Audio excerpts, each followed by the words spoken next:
Coach Belichick's always done. So, this will be a tough one for us, but we're going to put in the work. Go ahead.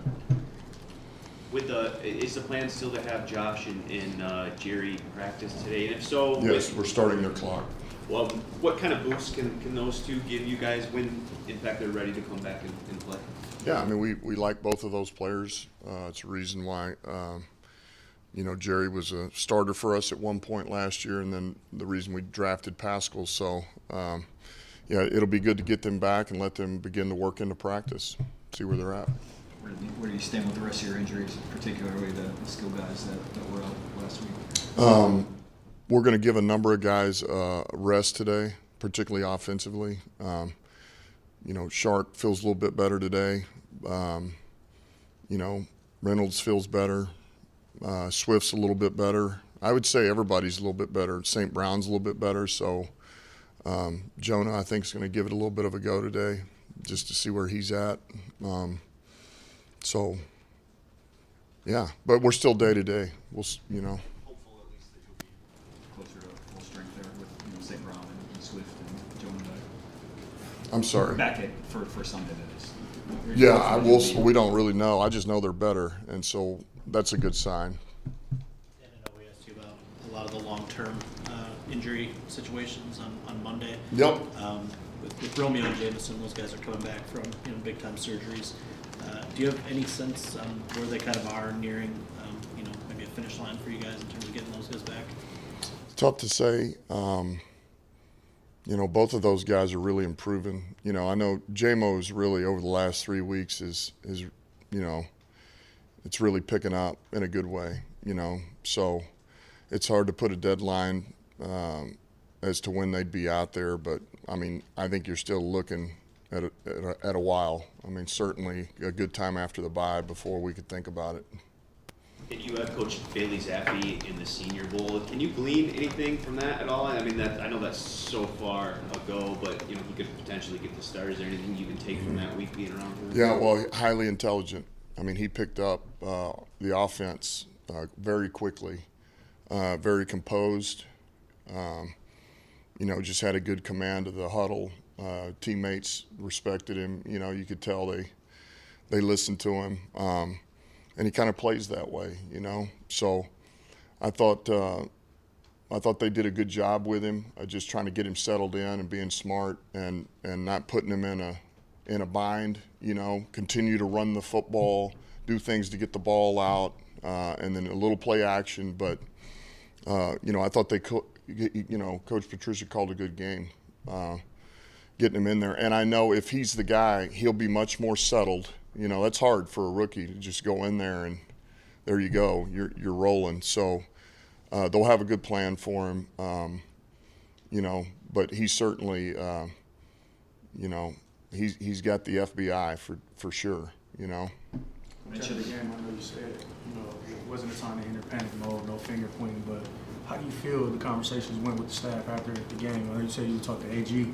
Yeah, really good. And he's no different than any of us, man. It's all about moving forward and getting it right. And so that's what we've done. We turned the page. It's a new week, and we're going to be ready to go.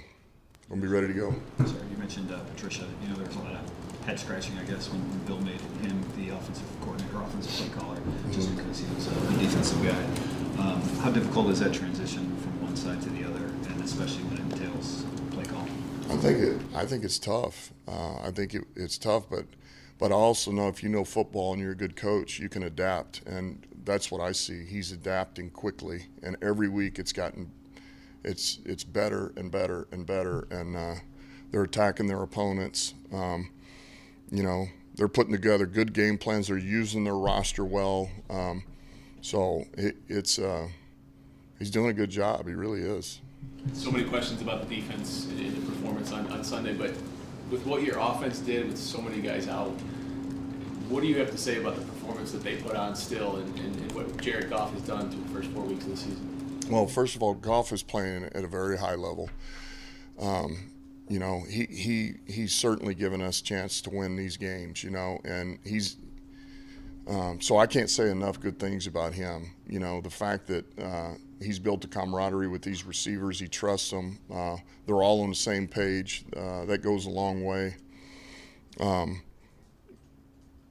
And so, man, he's in a good place. We got to keep him there, you know, and continue to give him things that he can excel at, and give him guys that'll do and be where they need to be for him. Now, the O-line, I think it all starts there. The fact that, you know, Decker and Sewell and Frank, that's where it's all kind of started. They've kept us anchored in there, and Skip stepped in, done a good job. Evan Brown, same. And so those guys are really keeping everything efficient for us, because that's really where I believe it starts. And then Jamal is what Jamal is. He's steady, and he gets better the more you give him. So that's good. Josh Reynolds, I kind of mentioned the other day, the fact he goes from Z to X with another injury and doesn't miss a beat, no MAs, playing productive, you know, and then Leaf and TK. I mean, it's and then Q before he got hurt. I think a lot of it is, man, there was a lot of carryovers with these guys from last year, you know, and I told everybody in there that was on the practice squad, at some point we're going to need you. I didn't know it'd be this early, but there's a reason why they were in there, and it's just for these moments, because there is a trust level there. Is that maybe what you guys are sort of looking for on defense, like that the offensive line sort of being the anchor of that unit, even as things are mixing around? Are you guys looking for someone, a unit, an individual to step up on defense? Yeah, I mean, look, at some point you always want the players to, man, take accountability and ownership in their own crew, and I feel like our guys are going to do that.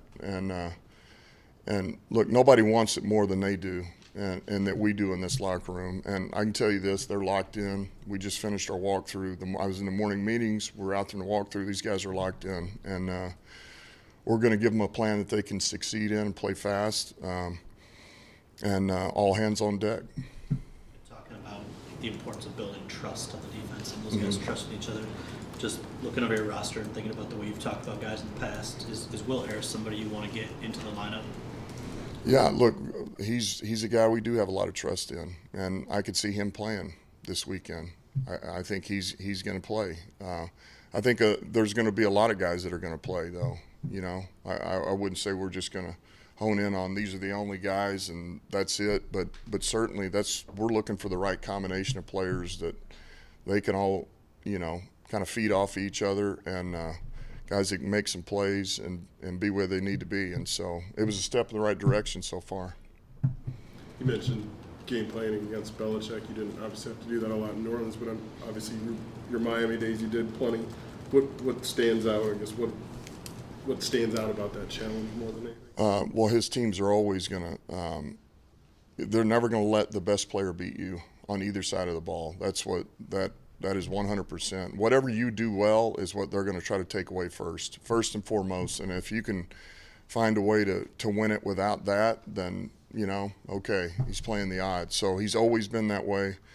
I know his defenses are always, man, they are opportunistic, man. So they're grabbing balls, they're punching them out. They had a pick and a punch out, pull out, really by the same player, but they do it. It's all over the tape. They've always been that way. Find a way to get the turnovers, and it's really, they're going to make you beat yourself. You know, they'll play the long game here and make you make a mistake and then capitalize on it. I mean, that's what they did last week. Now, I know they were down to the third quarterback, but they took it all the way to the very end, and they were just waiting for that one to capitalize on, you know. And he called a good game. They played a heck of a game. You do so many things well on offense like you guys are doing right now. What's the one thing that opponents try to take away from you? Is it the run? I mean, is that what you sort of compare this week? Yeah, I would say the run game, certainly. But I think with that, it's you know, they have the ability to play multiple fronts out of the same personnel, you know, and they can mix it and shift it. They're big. They've got pressure off the edge with Judon and Wise over there. So, you know, and they can push the pocket. So there's things that they're going to be able to do to just mix it up. And, you know, I know this, you have too much stuff in with all that they can do defensively, and it can really cloud you up and get you stuck a little bit. So that's one. And then inevitably he'll do some things that we haven't seen yet. I mean, he always does. You know, he'll have something that we haven't worked on. You try to prepare for everything, yet you just, I mean, he's got a ton of stuff that he's had over the years, and so we have to be able to adapt and hit it on the run, make good adjustments, and there again we can't turn the ball over. That'll be big. It'll be big.